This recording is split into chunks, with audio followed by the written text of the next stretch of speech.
When will we see Aaron Rodgers play again in the NFL, and what team will he be playing for? That and much, much more on today's episode of 2 Point Stance. Lauren, where do you expect to see Aaron Rodgers play next? I can't. I was going to go really spicy here, Dave, and I can't. I'm going to go with what I honestly think in my gut. We're going to see him week 1 with the Green Bay Packers. I mean, I don't know what else to do here because anything else might open up a black hole in the universe and cause the world to end. So I'm just going to I'm going to stick with Green Bay. I'm going to stick with he'll be there week 1, maybe not preseason, but he'll be there week 1 and all will be right in the world again, especially in Green Bay.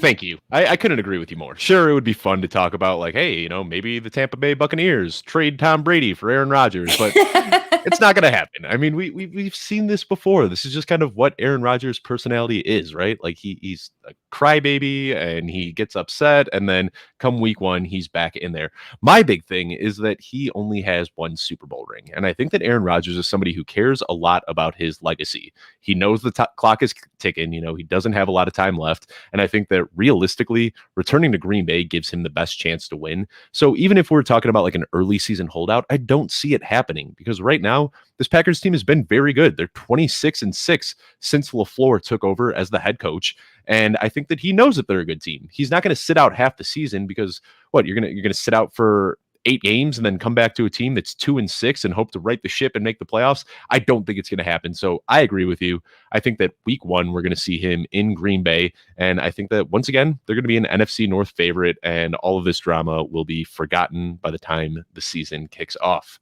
Yeah, or it'll be brought back up again next year when we have this whole situation happen all over again. Exactly. And we will speculate that he's going to Carolina and he's going to Denver and he's going to all these different teams. But no, I think that Aaron Rodgers will spend the next few years and 2020 at the very least in Green Bay. Anyway, thank you for tuning into another episode of 2 Point Stance. I am Dave Kluge and I'm here with my co-host Lauren Carpenter. Today's episode, we're starting out a division series where we're going to do a deep dive into every single division. We are starting with the NFC North and the AFC North, which we are going to cover today. Be sure to check it out every single week for the next 4 weeks. You can find us on the Footballguys YouTube page at youtube.com/FootballGuysTV. We're already talking about the Packers, so let's stick with the Packers. You and I have decided that we think that Aaron Rodgers is going to stay, but realistically, we don't know if he's going to stay. I mean, it seems like the likely scenario, but I feel like we have to at least look at the option if he doesn't stay. And I think the person that is going to see the biggest hit to their fantasy football value, if that is to happen, is Davante Adams. So let's, put on our imagination caps, pretend that Aaron Rodgers does hold out for the entire 2021 season, doesn't play in Green Bay, and we've got either Blaine Gabbert or Jordan Love as the starting quarterback in Green Bay. What does that do to Davante Adams? Is he a top 3 receiver for you? Is he a wide receiver 1 at all? What happens to Davante Adams if Aaron Rodgers doesn't play? It's gross. All of it is gross. And I think it's Blake Bortles and Jordan Love, right? Otherwise, I said Blaine Gabbert, didn't I? Yeah. 2 very confused. Yeah. You are right. It is Blake Bortles, not Blaine Gabbert. Yes. Either way, that doesn't change anything about Davante Adams and his future if Aaron Rodgers is not there. Now, I am not saying that Davante Adams is not an elite wide receiver unless he has someone like Aaron Rodgers, but it sure does make him a whole heck of a lot more fantasy productive, and it just makes the team better. Come on. Blake Bortles and Jordan Love are not Aaron Rodgers. It's not good. I don't like it at all. And it's going to be very sad. And I really hope they get this figured out before the start of the season, at least before our fantasy drafts. I mean, come on, have our feelings in mind because we're obviously the most important part about football. So that we don't have this conundrum floating around Davante Adams. Although, who knows? Maybe it'll drop him so far in ADP that you're okay taking him in case he doesn't play. I'm not sure. But I think having clarity prior to our drafts is a little bit more important. So, yeah, they better get this figured out because Davante Adams is not going to be nearly as good. Yeah. I think it certainly hurts Davante Adams' value because if Aaron Rodgers is playing, I think that it's crazy to have anybody besides Davante Adams or Tyreek Hill as the wide receiver 1 in your rankings. We saw it last year, like the Packers were just committed to force feeding the ball to Davante Adams in the red zone, which you don't see a lot of wide receivers getting that treatment. Typically they get to the red zone and that's when they start running the ball. But Aaron Rodgers on first down, second down, third down, he was dropping back and looking Davante Adams' way. I don't think that you're going to see that same treatment with anybody else. That being said, I just want to point out that Davante Adams is going to be pretty good regardless. We saw a pretty big sample size of games with Brett Hundley as the starting quarterback in Green Bay back in 2017, and Davante Adams had 900 yards and 10 touchdowns. So I think that he's still going to be a wide receiver one regardless. The difference is that he slides from being, the wide receiver one, wide receiver two, somewhere into that like 8 to 12 range, more of a low end wide receiver one. But I agree with you that if you're doing drafts right now and you can get him at a discount, you should. This is a redraft show, but I'm going to talk dynasty for a quick second. 2 months ago, right after the NFL draft, I did a dynasty startup where I was able to get Davante Adams in the end of the third round, which is bonkers. Like, even if Aaron Rodgers doesn't play, that is still a phenomenal value for somebody that's going to be a wide receiver one for the next couple of years. So I think it hurts his value, but we've seen Davante Adams do well without Aaron Rodgers in the past, and I think that he's still going to be an elite wide receiver regardless. Yeah, I don't disagree. I don't mind that. And even let's say they did have, Blake Bortles and Jordan Love and whatever combination of the two of them, and they did try to force feed him just like Aaron Rodgers did. They're still not Aaron Rodgers. They don't have that kind of talent to be able to connect with Davante Adams in said circumstances. So I think either way, it does definitely, agreed, bring down Davante Adams' value. But this could be a good thing if you want to steal him in drafts, although I would still prefer having more clarity going into the draft season.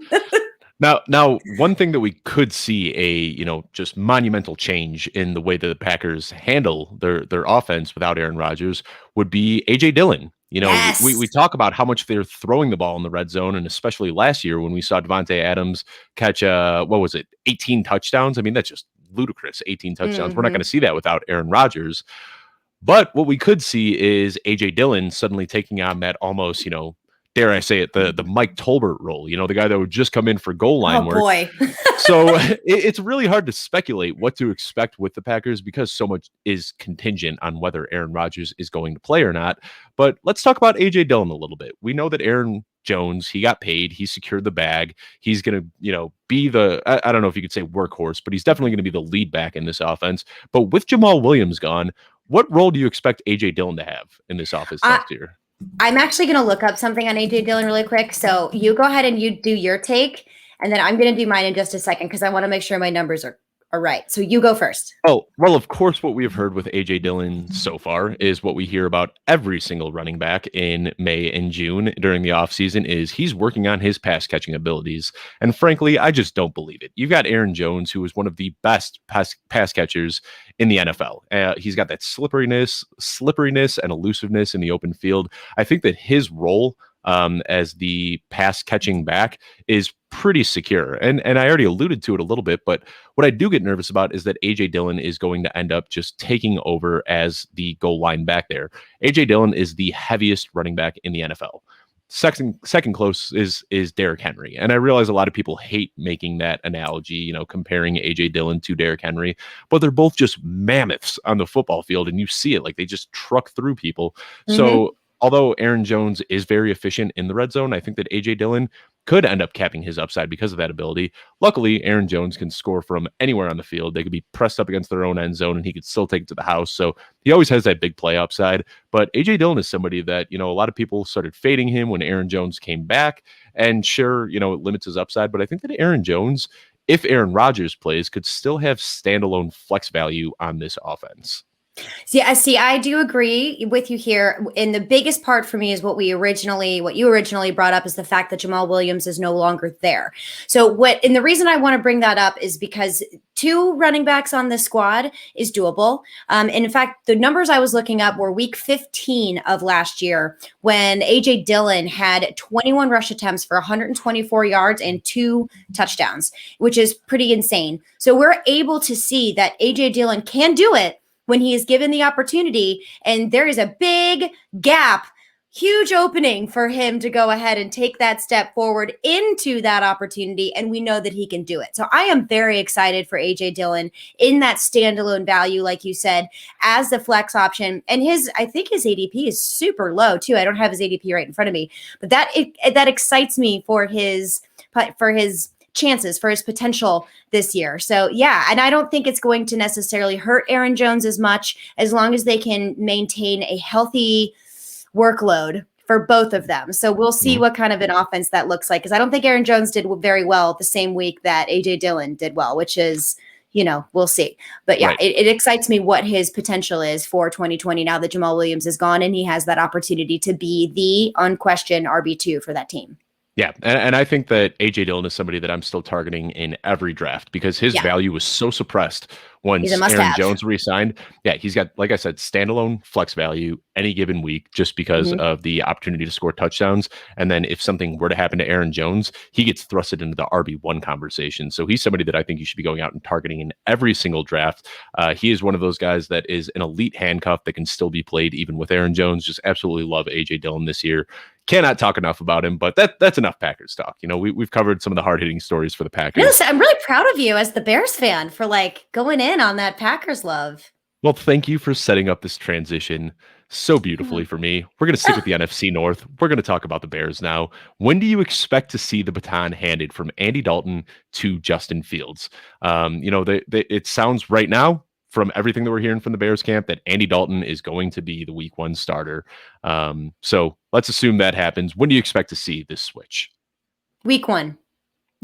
All right. I'm just going to lay it right out there. So I think it's going to be Justin Fields. I mean, am I 100% sold on this? No, but I wouldn't be surprised if Andy Dalton, I almost said AJ Dillon. I got AJ Dillon on the brain. I saw a picture of him and his ginormous quads, and it is sticking in my head. So I got AJ Dillon on the brain. Anyway, Andy Dalton is who I meant. If he gets hurt, I say in air quotes, during preseason or something of that nature, not actually hurt, but maybe you should rest because you're our veteran. We're going to throw Justin Fields out there. That would not surprise me if that's how we get Justin Fields in on week 1. Now, do I think that's going to happen? Like I said, I'm not 100% sold on it. So I think week 5 is when the realistic one is, but I wouldn't be surprised if he's rolled out in week 1 for whatever reason. So what I did is, as I looked at the Bears schedule here, and I think that there are 2 scenarios that are going to play out. Week 1 against the Rams on the road on a primetime game, I'd be shocked to see Justin Fields make that start. True. I mean, that is a tough position to put a rookie quarterback in. Yeah, go get Andy Dalton beat up. We don't need Justin Fields beat up by the Rams. Go ahead and let Andy Dalton get beat up. Okay, not week 1. And that's what I'm expecting. So I think that there's 2 ways this plays out. I think that, there's a chance that Andy Dalton comes in and looks like a formidable quarterback and can secure the job for a couple weeks. But I think that Andy Dalton's going to be the week 1 starter. And I think that, how he does in that game is going to determine whether Andy Dalton gets to play 1 games or 3 games. But I don't think he's making it past that, because week 1 against the Rams, we're going to see Andy Dalton. If he just totally burns out and, just is smothered by Aaron Donald, I think that we're going to see week 2 at home against the Bengals. We're going to see Justin Fields play. But let's say that Andy Dalton can hold it together a little bit week 1 against the Rams. Then they give him the nod in week 2. He gets his revenge game against the Bengals. Oh, that's true. And then week 3 against the Browns. And then at that point, I'd be shocked to see the Bears heading into week 4, 3-0. And I think that if they're 2-1, 1-2, 0-3, whatever it is, I think that they give Justin Fields the keys to the starting job no later than week 4. Week 4 would be the latest we see it happen, because that is a home game against the Lions. And I feel like that's where you want to see Justin Fields take the field for the first time. It's a home game against a division rival. The fans are going to be fired up. You still got warm weather. I think that week 4 against the Lions is the perfect time to put Justin Fields out there. But I think that, like I said, if Andy Dalton just completely flames out week 1 against the Rams, we might see it in week 2 against the Bengals. But I'd be shocked to see him not the starter, any later than week 4. I think that that's the absolute latest that they're going to be able to hold out with Andy Dalton. I think that's interesting. I've so disassociated myself with between Andy Dalton and the Bengals, I like forgot that he was their quarterback for like 3 centuries. I completely, because I'm so invested in Joe Burrow too. And I was like, oh my God, yeah, I forgot about that. Yep. Second round pick, started his rookie year. How quickly things fade. Yeah. I mean, talk about recency bias. Holy moly. Well, let's stick on the Bears because they're another team that has a lot of, great things to talk about right now. We could talk about Darnell Mooney's breakout. We could talk about Tariq Cohen returning from injury and how that affects David Montgomery. But we've talked about those in previous shows before. Something we haven't talked about before was just this darling that everybody fell in love with during the offseason, Cole Kmet. We saw Cole Kmet take on a bunch of extra snaps and get some opportunity down the stretch and look really good as a rookie, which you don't typically see from tight ends. And then the Bears, when everybody in the world was, expecting them to cut Jimmy Graham, they decided to bring Jimmy Graham back this year. So now with Jimmy Graham and Cole Kmet still both on the roster, does Cole Kmet have any value in 2021 redraft leagues, or is he somebody that we should just, be focusing on maybe next year or the year after that?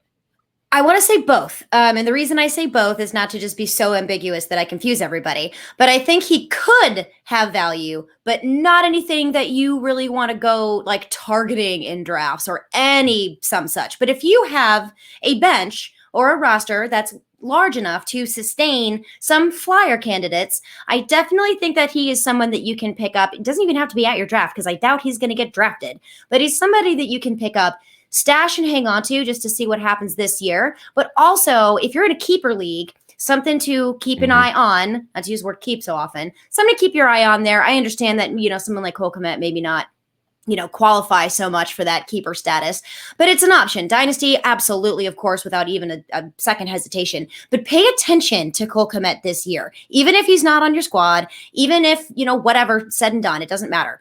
Pay attention to him because it's going to be indicative of yet another year in the NFL come next year. So his value next year could be astronomically high because of how well he does this year. And sure, you could have gotten a piece of that if you took a flyer out on him, but if you didn't, oh well, there's always a sneaky target that you can look at for 2022. I mean, this is one of those, as a Bears fan, this is just one of those situations that just makes me want to put my head through a window. It is so frustrating to see what happened. Tell me how you really feel, Dave. Well, his rookie year, I was very excited about Cole Kmet. Coming out, he was the number one tight end drafted off the board, had a great career in college, and I was really excited about this kid. And then, I thought that getting to learn from, sort of a mentorship role with Jimmy Graham, I thought that it was just a great situation. And for the first 9 weeks, Cole Kmet didn't crack 47% of the team snaps. It was Jimmy Graham's team. Jimmy Graham was catching the touchdowns. He was doing his thing. And then we saw this switch right before the bye. Week 10, they gave Cole Kmet 70% of the team snaps. And from there out, he didn't see less than that for the entire year. 70%, 79%, 78%, 85%. To close out the season, he saw 100% of the team snaps, 90% of the team snaps, and 89% of the team snaps. Nice. So he took over. He became the tight end, and Jimmy Graham was kind of pushed to the bench. And then the offseason rolled around, and the Bears could have saved $8 million by cutting Jimmy Graham. It made so much sense. And what did they do? They didn't cut him. They cut Kyle Fuller, their all-pro cornerback, instead. I don't understand why, but I love Cole Kmet's talent, and I'm with you. I think that he is a great late-round flyer. Something we have talked about on this show before is that if I'm not getting Travis Kelce, George Kittle, or Darren Waller, I'm just not drafting a tight end, period, until the last 2 or 3 rounds in the draft. And that's when I start targeting those high upside guys, Cole Kmet, Mo Alley Cox, Gerald Everett, some of those guys that love him. Yeah, just Big Mo. How can you not like that? He's huge. I mean, I think it's the fantasy footballers. They call him Gigantor. What what a great I think it's name. Gigantor, yeah. Gigantor, yeah. So, I mean, that's what I'm going for, is the guys that have very high upside that you can get at the very end of the draft. And Cole Kmet fits that mold for me. So is he somebody that I think should get ranked as a tight end 1? No. But does he have just as much upside as the other guys that are getting drafted in the 17th, 18th, 19th round? Absolutely. So yeah, give me Cole Kmet there. But yeah, having Jimmy Graham around certainly does limit his upside, but 34 years old, Jimmy Graham, I'd say he's probably due to miss a couple games in the next season. Yeah, and I wonder how much of the Bears' thought process in keeping somebody like Jimmy Graham is to have a solid, steady veteran presence in the locker room. Because if you think about it, it's pretty young. Between Anthony Miller, between Darnell Mooney, and you've got Justin Fields. That's a pretty young locker room. So maybe having someone like Jimmy Graham, who's been around on different teams, knows what adversity is like, just having that voice and that presence in the locker room may be worth the millions of dollars that they kept him on, as long as he can produce a little bit for the team and win. But that doesn't necessarily mean I think that it's going to hamper Cole Kmet if Cole Kmet, just like you pointed out, can stay on the field. And that is 100% necessary for the tight end position that also needs to be good at blocking, because that's how you stay on the field as well. So kind of the same thing we have with the running back position too. So I agree with you. I do like it for his long-term output. I think having Jimmy Graham around is going to help him develop into a better tight end, help his long-term outlook. But for 2021, it certainly limits his ceiling. Okay, we've talked about the Packers and the Bears. We got to talk about the Lions a little bit. I think, I think it was like 3 or 4 weeks ago, we said, like, who's the one team you're just avoiding altogether in fantasy football? And you and I decided it was the Lions, but there are some guys to talk about there. So, we could talk about Jared Goff's fantasy outlook, but really, I don't think there's much of an outlook to talk about. Boring. I think even in super flex leagues, even in 2 quarterback leagues, I don't think that you're really targeting Jared Goff. Let's talk about DeAndre Swift, though. Swift is the highest rated player on the Lions right now. He seems to have this very wide range of outcomes, though. Some people are slotting him in as a top 5 guy. Other people are slotting in as, more of a low end RB2. So what are you expecting from DeAndre Swift in year 2? I just put out a piece on this and it got some pretty solid backlash on the Twitter sphere, but that's okay. That's why I put it out. So I love hearing other people's arguments. I'm guessing you weren't in love with DeAndre Swift. I hate his situation. I love DeAndre Swift so much. And it was a bust candidate article that I have him in based on his current ADP, which is in, I think, the early to middle 3rd round.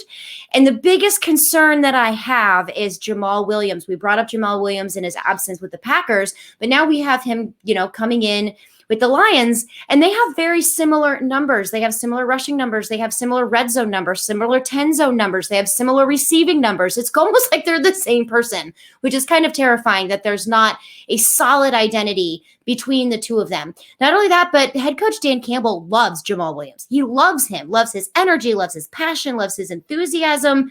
So I get scared that an early 3rd round pick for DeAndre Swift is going to be very disappointing for people that are drafting him. Now, if you are drafting him under the assumption that he is going to be an RB2, a low-end RB2, I think that will exceed your expectations. So it really just depends on where he is in the draft. But I love DeAndre Swift. Nobody get me wrong on that piece, by the way. I love him. And I do love Jamal Williams, too, but you can get him in the 12th round. So it's like, okay, why would I spend a 3rd round draft pick for someone who could produce very similar numbers in the 12th round? So it's a little shocking to me, but I hope I am wrong in that sense. Analysts never want to be wrong, but in these situations when we're talking about bust candidates, I do hope that I'm wrong on that. Yeah, we had a long discussion about DeAndre Swift a few weeks back when Anthony Lynn said that Jamal Williams was the A-back, which was a huge story that got blown out of proportion and taken out of context and whatever you want to say about it. But yeah, like I mentioned when I posed the question, he has such a wide range of outcomes. Yes. So I think that, you can see the upside here. They're a team that's going to be trailing. He's a pass catching back. They don't have any viable wide receiver 1. Like, he could very well, it's going to be either him or TJ Hawkinson that's probably going to lead the team in target. You dare besmirch Tyrell Williams. Tyrell Williams. I don't even know his name. Tyrell Williams, Rashad Perriman. He's T. Williams. He was one of the many Williams on a team with too many Williams before, which T. Williams. And I do a lot of these guys have promise, but I think a kind of a weird thing is Tyrell Williams. He's somebody that likes to get down the field. Rashad Perriman, he's somebody that likes to get down the field. Last year, Jared Goff had one of the lowest ADOTs of any quarterback in the league, and I don't think that's going to change. And I think that's why you can kind of paint the picture that TJ Hawkinson and DeAndre Swift are going to have these breakouts, because they don't want to push the ball down the field, and they're just going to see a lot of dump offs. So sure, it could happen, but typically I like to invest in running backs on an electric offense. So when I'm looking at Clyde Edwards-Helaire and DeAndre Swift that have very, very similar ADPs right now, give me Clyde Edwards-Helaire all day on the team that's going to score 4 times as many points and be in the red zone 5 times as often. So I just... With very little competition. Right. So I think that between these two guys, which we're just kind of making this a TJ Hawkinson conversation at the same time, between DeAndre Swift and TJ Hawkinson, I think one of those guys is going to vastly outperform their ADP and make a lot of fantasy managers happy. Yeah. And and in the same vein, I think that one of those guys is going to fall flat. So I don't want any part to do with any of this offense because, somebody is going to bust at their current ADP. I don't know who it's going to be, and I don't want to roll the dice on what's going to be a pretty pedestrian offense. Okay, let me just say real quick. Before we go on, just real quick. One of the things that you had mentioned was Jared Goff's ADOT. For someone who doesn't know what ADOT is, it's an acronym we use a lot. It's called average depth of target. So basically that means that if he has a low ADOT, that means he doesn't normally throw the ball very far, which is kind of bad for the field stretching wide receivers is what we're talking about. So yeah, I actually, like, when I read those acronyms and stuff, I forgot what ADOT was the other day. I'm like, what ADOT? What? I'm like, oh my God, average depth of target. So just in case anyone has forgotten, in the off season of when we deal with a lot of acronyms, it is average depth of target. So now you need to use this in your vernacular with your fantasy friends. And then you will immediately sound like you know what you're talking about when you call average depth of target ADOT. And Jared Goff's is low. Boom. Thank you. Bring it around for the people, my friend. I appreciate that. Sometimes we just throw these terms around that we use in our everyday time, vernacular. Yeah, yeah. So thank you for clarifying. So let's round out the NFC North and talk about Minnesota. And they actually have a lot of talking points. But I want to start with Justin Jefferson, who just set the all-time receiving record for rookies last season. Should we just expect that to be the norm? Like, is this guy just going to be putting up 1,400 yards every single season, or are we expecting some regression heading into year two? I don't see why not. Like, there is nothing in Justin Jefferson's future except more experience and more repetitions. That means good things. So and God forbid injury. I think that's the only thing that could really hurt him is an injury to Kirk Cousins or an injury to himself. But yeah, sky's the limit for Justin Jefferson. I absolutely adore him. And this is shouting out to you for whoever I made that bet with that said he was just a flash in the pan. He wasn't. Ooh. Yeah. Yeah. And the crazy thing when looking at Justin Jefferson is 1,400 yards. I mean, absolutely mind-blowing that he was able to do that. But then when you look at the other guys that were, up there with 1,400 plus yards, there were only three other guys: DeAndre Hopkins, Travis Kelce, Stephon Diggs. Insane. Justin Jefferson did it on 88 receptions. DeAndre Hopkins, 115 receptions. Travis Kelce, 105 receptions. It's crazy. Stephon Diggs, 127 receptions. I didn't look at it from that perspective. I haven't looked at that before, like specifically the amount of yards per the reception compared to the guys ahead of him. That is insane. Yep, he did it. Holy goodness. I mean, like all three guys ahead of him, Nuck, Kelce, and Diggs, all three of those guys had more targets, more receptions, and the only one, DeAndre Hopkins, had fewer touchdowns. But that's kind of what I'm getting at too, is Justin Jefferson, the guy was just an efficiency monster. Yes. So we can actually see some positive regression when it comes to the touchdowns next year. I hate that term. I hate it too. It doesn't. What are we supposed to call it? Pregression? I don't know. I'll think of something else, but like it's such an oxymoron. It is, and I've thought that progression. Forever. Like, he'll have progress. I don't know. Like progression. Positive regression makes no sense. It makes no sense. And I remember 3 years ago when that term popped up. It's like it's not opposite day. It. Like what? Yeah, I hated positive regression when it came up, but now I know. Look at me just tearing your arguments apart. I'm like, by the way, here's what ADOT means, and positive regression isn't a word. Like, I swear to God, I'm not normally like this. You're like, I don't care about the context of what you have to say, but you just said an oxymoron, and your opinion is useless now.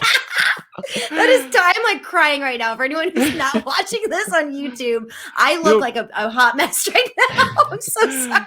But progression, yeah, I mean, all right, so he's going to progress into more touchdowns possibly next year.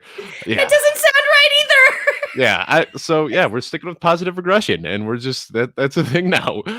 But really, I think that 1,400 yards, it might be tough to hit that mark again next season because of the opportunity that he's going to see. But last year, Adam Thielen was a red zone monster, and Justin Jefferson wasn't getting those looks in the red zone. So if Justin Jefferson could see those looks this year instead of Adam Thielen, he could still see somewhere between 1,200 and 1,400 yards. And then if you throw in 10 to 12 touchdowns on top of that, I mean, Justin Jefferson has just as good of a chance as anybody to finish as the wide receiver one this year. I think having him anywhere outside of your top 7 or 8 wide receivers is crazy, but really that whole group of the top 7 or 8, you can kind of shuffle them around, and I think you could make a case for any of them to be the wide receiver one. And Justin Jefferson is absolutely in that conversation. Yeah, agreed. I love it. I've sort of composed myself now. So for anyone who's watching, you've just seen my absolute meltdown. So let's hope my makeup isn't like smeared all over my face by the end of this episode. But yeah, I had a laughing fit there. Thank you for putting up with me.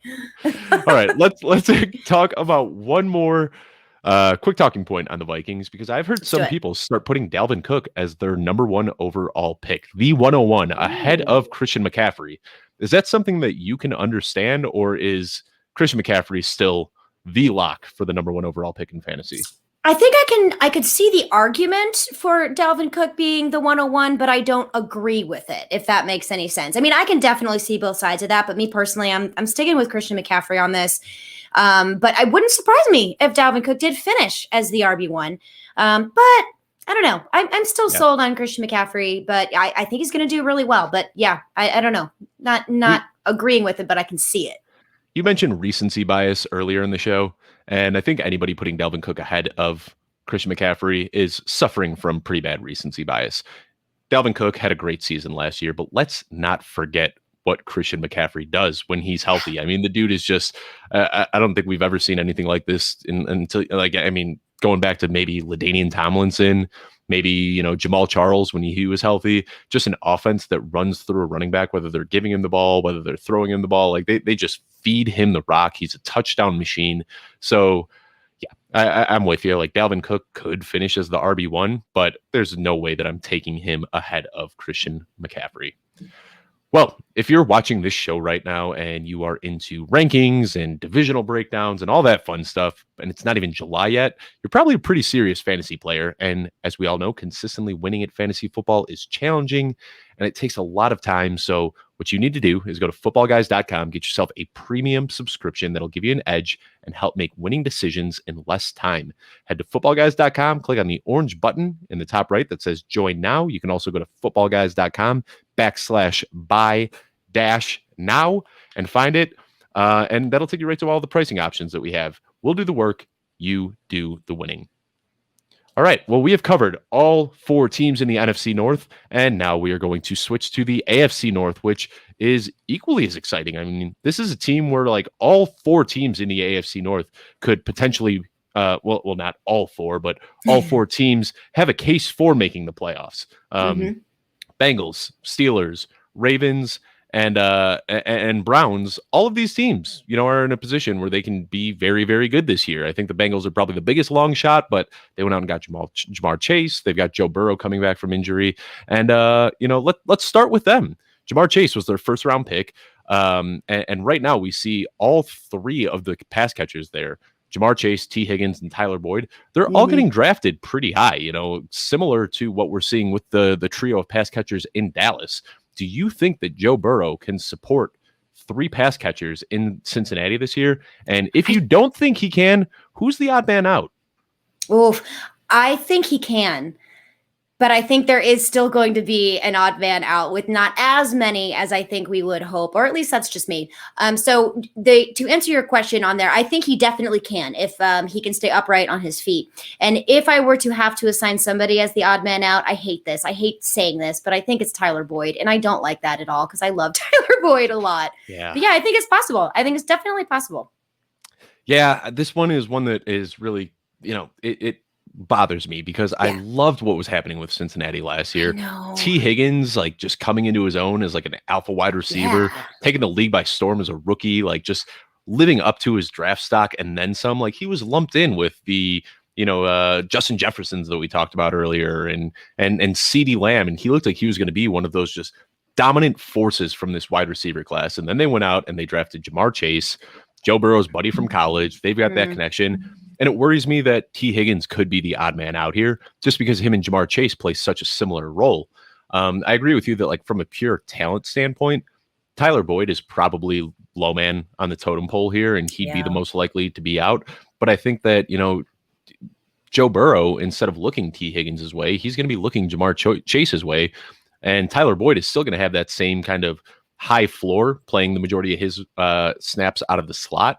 So honestly, this whole pass catching room is kind of a disaster to me right now because all of these guys are still getting drafted very high. And like we talked about earlier, where there needs to be kind of an odd man out. I don't know if it's going to be T. Higgins or if it's going to be Tyler Boyd. I think that Jamar Chase, given the draft capital and the history that he has with Joe Burrow, is the safest out of these 3. But I get really worried when it comes to drafting Tyler Boyd and T. Higgins at their ADP because I think one of them is going to fall flat. Yeah, and what I've heard out of the Bengals camp right now is that they're really impressed with T. Higgins, which is one of the reasons I lean Tyler Boyd. But the argument can be made for T. Higgins being the odd man out and then Tyler Boyd, just like you said. So it's going to be interesting how this unfolds for anyone other than Jamar Chase. Right. I think Jamar Chase is definitely the safest out of all of them.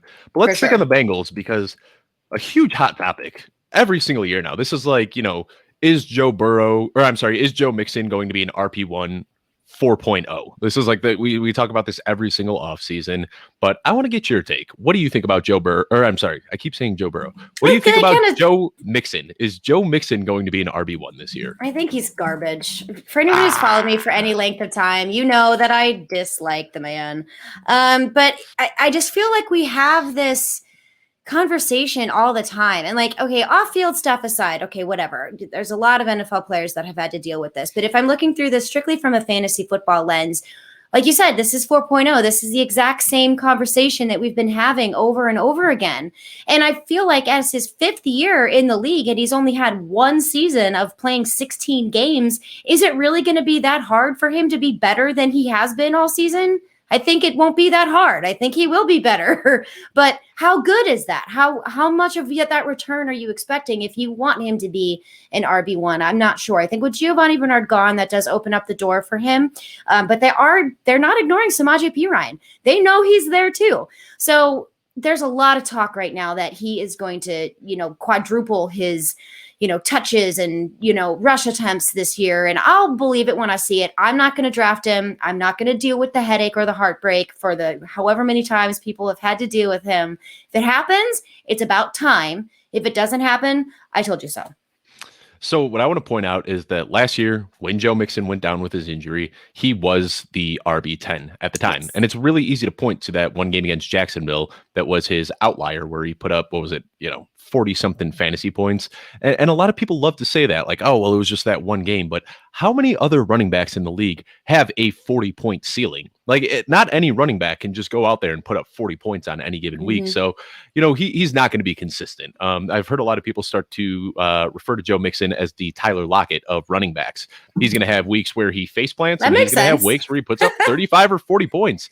And honestly, I like Joe Mixon because when I'm looking at running backs, you could have all the talent in the world, but so much of what you need to be a successful fantasy football running back is opportunity. And Joe Mixon is going to get the opportunity. I think you can almost just lock him in for 20 plus touches a week, which the only other guys you can really say that about, Christian McCaffrey, Dalvin Cook, Derrick Henry. I mean, that's pretty much where the line ends. And then when it comes to opportunity, Joe Mixon could very well be, the fourth guy on that list, seeing more opportunity than almost anybody else. He's up there with Saquon Barkley and Zeke when it comes to how much they're going to be feeding him the ball this year. So I understand the trepidation. I understand why people get a little bit worried about him, but I personally have him ranked as my RB8, which means that I do believe he's going to be an RB1. But when you look at the way that we're ranking him on Footballguys, he's all over the place. Some people have him as high as 7. Some people have him as low as 16. So there is risk there. There's certainly risk there that shouldn't be ignored. But for me personally, I think that he, has top 5 potential easily. And a lot of people are sleeping on him. So he's somebody that I'm absolutely going out of my way to target in just about every one of my drafts this year. Not me. And if we were in a league together, I would be more than happy to pick him up in the early second round. And I would be more than happy to relinquish him. I'll be like, here you go. He's all yours. So let's talk about another player that I have no problem reaching for at all. Let's talk about the Ravens a little bit. We've talked about this before that, Lamar Jackson is my QB1. I'm absolutely in love with Lamar Jackson. I don't know if there's any other guy that you can lock in to say that, if this guy's healthy, he's going to rush for 1,000 yards this year at the quarterback position. But let's talk about his floor a little bit, because last year he underwhelmed given his draft capital. What do you kind of see as Lamar Jackson's floor here? Oh, floor is limitless, meaning, I don't think that he's going to have another repeat season like we were worried about before. I understand that didn't really make any sense, what I just said. I think his floor is very high. Let's put it that way. And I think his ceiling is very high. And I think your excitement for Lamar Jackson should be very high. So I'm all in. I'm agreeing with you on this one. I think it's going to be another close race between Patrick Mahomes and Lamar Jackson, and we'll see how it goes. And maybe throw a little Josh Allen in there in the mix, but he's an elite player. He's an elite quarterback. No other way around it. Because of his rushing ability, his team. Go for it. I love it. And two other guys you didn't mention are Dak Prescott and Kyler Murray.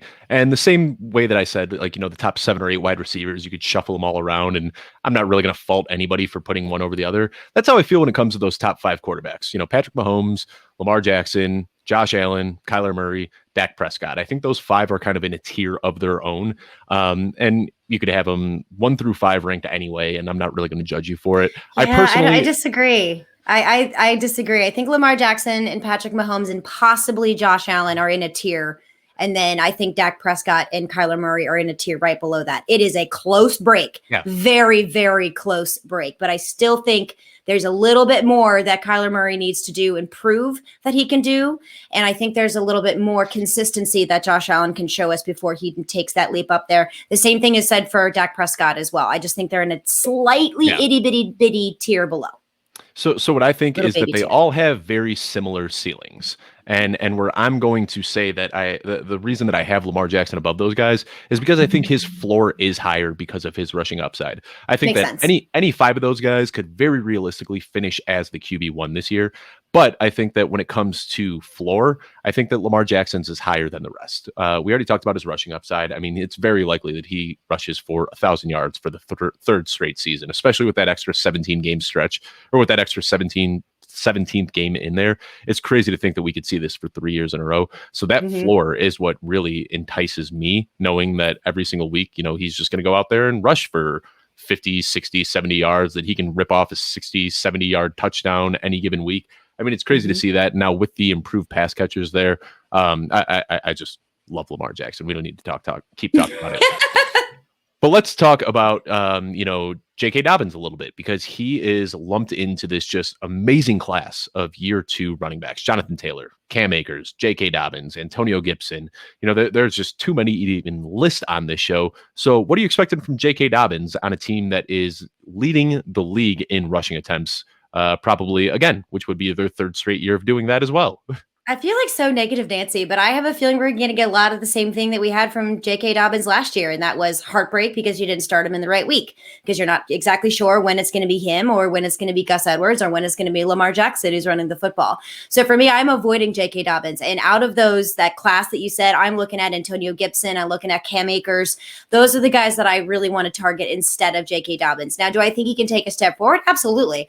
But because of the Ravens offense and because of what they've shown us over the last several years, and Gus Edwards is still there and he got paid, I'm not sold that he's going to be an RB1 ball hog. I'm out on that. So I'm going to avoid the headache in that situation and target other players that are from that class. Yeah, I am kind of with you. And it pains me to say that because, like, talent-wise, J.K. Dobbins is probably the best running back in that class. He averaged 6 yards per carry last year. 6 yards per carry. Like, that is insane. We never see running backs do that in today's NFL. He is an absolute beast, but I think that his upside is limited because of the offense he plays on. And you might say, what do you mean the offense he plays on? This is an offense that runs the ball more than any other team in the league. Yeah, that's great, but they also are going to have a very heavy dose of Gus Edwards in there. You're going to see a very heavy dose of Lamar Jackson in there. And then another thing, which we love in fantasy football, is running backs that can catch the ball. And this is why Derrick Henry's ceiling is limited. He just led the league in rushing, but didn't finish as the RB1 because he doesn't catch passes. And PPR scoring has kind of become the new standard scoring. So J.K. Dobbins isn't going to catch the ball. He's going to lose red zone carries to Gus Edwards and Lamar Jackson, and he's going to be in a timeshare. There's no way that J.K. Dobbins is going to see 250 plus carries. Justice Hill's going to get worked in there. Gus Edwards, they just committed $15 million to him. So talent wise, I love J.K. Dobbins, but I think that, his ceiling is that of a high end RB2. I think that he offers a very safe floor as kind of a low end RB2. But if you're drafting him in the 2nd round, hoping that he's going to finish as a top 5 guy, it's not going to happen. Like you said, give me Antonio Gibson, give me Clyde Edwards-Helaire, give me the guys that are going to catch passes and have a much higher ceiling and a higher target share. Okay, we don't have a lot of time to stick on the Ravens, but I really want to talk about this one as well. This team has not been able to find a wide receiver 1. Mark Andrews led the team in targets last year, and we've seen flashes from Marquise Brown, but now they went out and they got Sammy Watkins, they got Tylan Wallace, and they've got Rashad Bateman. So is Rashad Bateman, as a rookie, is he going to be able to take over as the wide receiver 1 on this team? Yeah, I think he can. It just depends on how much passing they're going to do. And if it's going to be to him, you know what I mean? Like, we didn't see Marquise Hollywood Brown step up like everyone kind of expected him to do. So if he does step up to be the wide receiver 1 for the team, yes. Wide receiver 1 on the season? No, I don't think so at all. Yeah, I'm with you. I think that he's going to be the team's wide receiver 1. He's going to lead them in yards. He's going to lead them in targets, receptions, all that fun stuff. He's going to push Mark Andrews down just a little bit as that over the middle of the field threat. But yeah, I don't think that he's going to finish as a wide receiver 1. But that being said, I think that he's one of those guys that you can target late in the draft that can very likely finish as a wide receiver 2 and really outperform his ADP. Okay, we've got 2 more teams left to cover in the AFC North, and let's start with the Browns. We're just like 2 or 3 years away from Odell Beckham Jr. looking like he was going to be, one of the best wide receivers in NFL history, like challenging Jerry Rice's early season career. And since he moved to Cleveland, he's been pretty quiet. So do you think that he's going to have a bounce back season? I mean, is he somebody that you're trying to target in fantasy football this year? So I think he will have a bounce back season, and it's not just because he barely played last year because he was hurt. I do think he's going to play better because he's an elite talented wide receiver, and I think that is there. However, I think the bounce back amount is going to be capped, as we like to say, that use that word capped on ceiling and all that, because the Browns are not a pass first team. They are a run first team. And why wouldn't you be with people like Kareem Hunt and Nick Chubb, and their offensive line is more, run blocking, as opposed to pass blocking for Baker Mayfield. Nothing about that offense says wide receivers are amazing. Now, with that being said, I think that Odell Beckham Jr.'s ADP is something worthwhile at the moment. I don't mind taking a shot on him, but it will depend on what my roster looks like.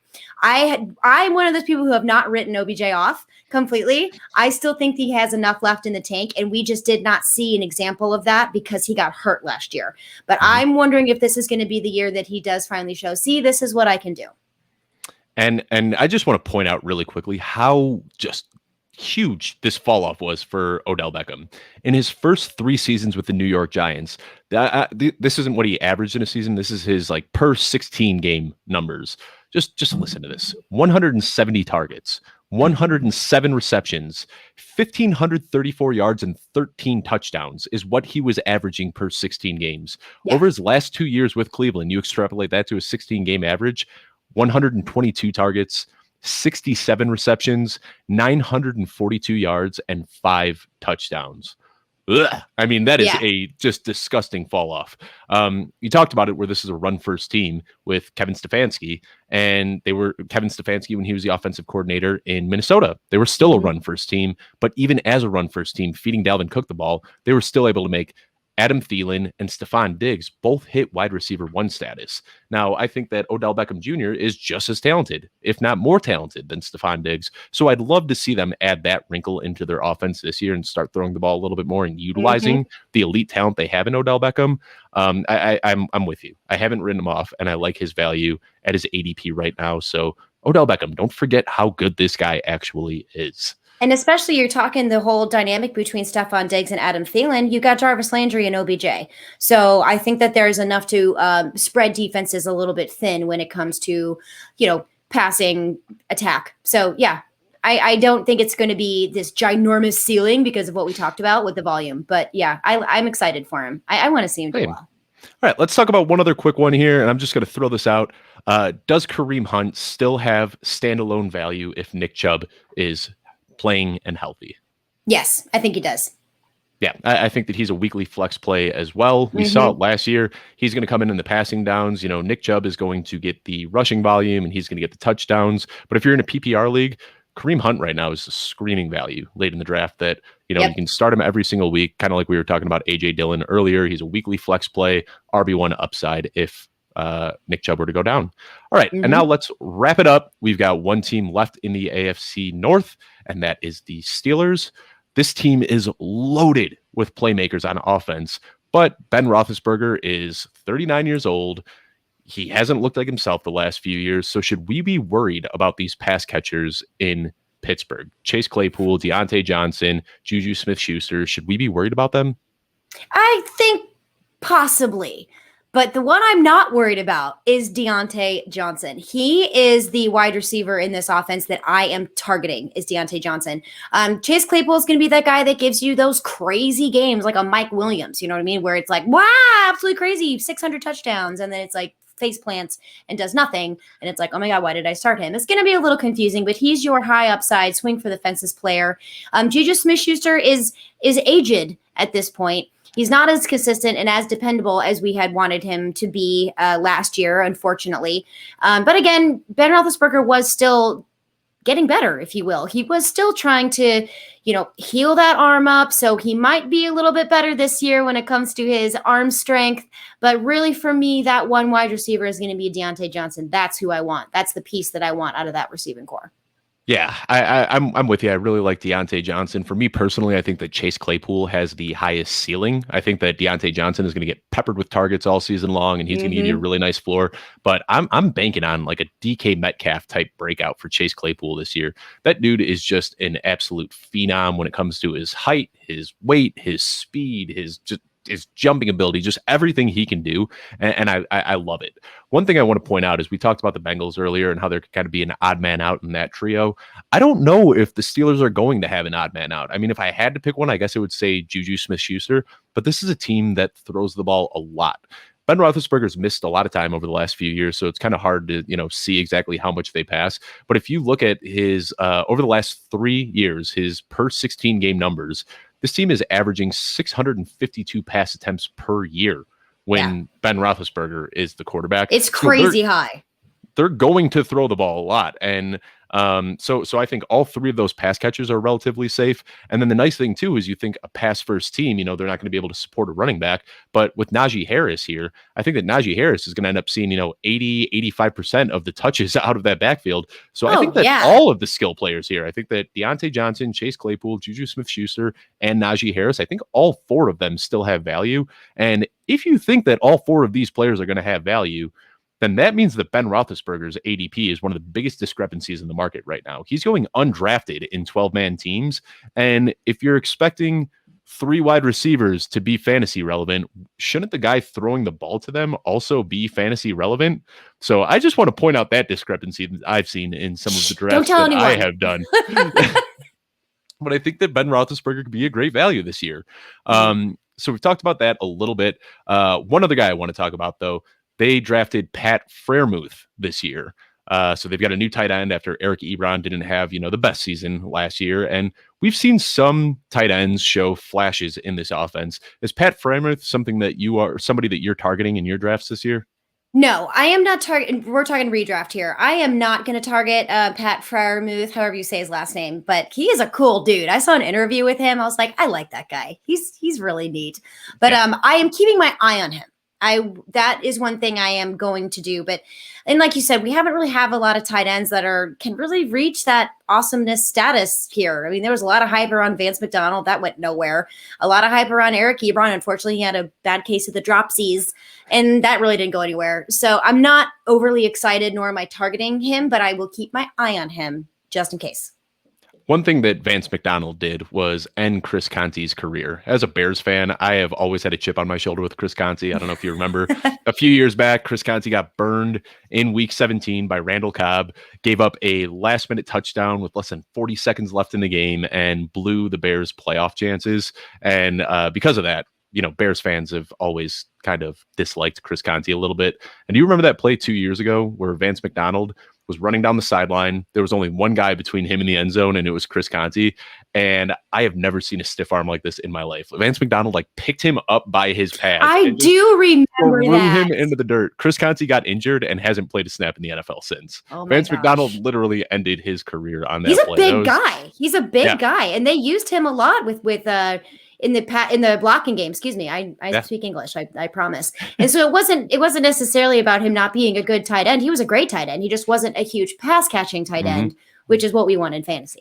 And I think that's what we're going to see from Pat Freiermuth, but I think he's kind of in that Cole Kmet category where, he's got upside, but he's somebody that you can take in the very last round of your draft. He's also a rookie, so I don't like rookie tight ends. We will talk about rookie tight ends when we hit the AFC South in a couple weeks. Kyle Pitts over there is causing all sorts of waves in the fantasy football community. It's crazy. Anyway, Lauren, every single week we do the Football Guys Spotlight, and you've got a lovely woman today that you'd like to highlight. So why don't you go ahead and talk about her just a little bit? I do. She is one of the queens in fantasy football that I absolutely adore. In fact, that's what she goes by. Her Twitter handle, make sure I have this exactly right, is @FantasyQueenB. Her name is Bonnie FF, also Bonnie Robinson, and she's also a featured writer for Fantasy Pros. She does excellent work. She is one of the most talented writers that I have read in a really long time. I love her work. Not only that, but she herself is one of the nicest, coolest people. And it's just a joy speaking with her because she always just makes you feel so good. She does also sometimes contribute to For Fantasy's Sake. I encourage everybody to get Bonnie's work and Bonnie into your daily rotation on social media and just let that woman wow you like she has both of us. Because I know you and I both, we're so excited to bring you Bonnie on this episode for this spotlight. So that is Bonnie Robinson. You can find her @FantasyQueenB. B is in Bonnie. Yes, absolutely. Check Bonnie out. I love her. Sweetheart. I've been connected with her since like the day I got into this industry and just have nothing but great things to say about her. Bonnie is great. So give her a follow. But anyway, I want to thank you for tuning in to another episode of Football Guys 2-Point Stance. Be sure to subscribe to the Football Guys YouTube page.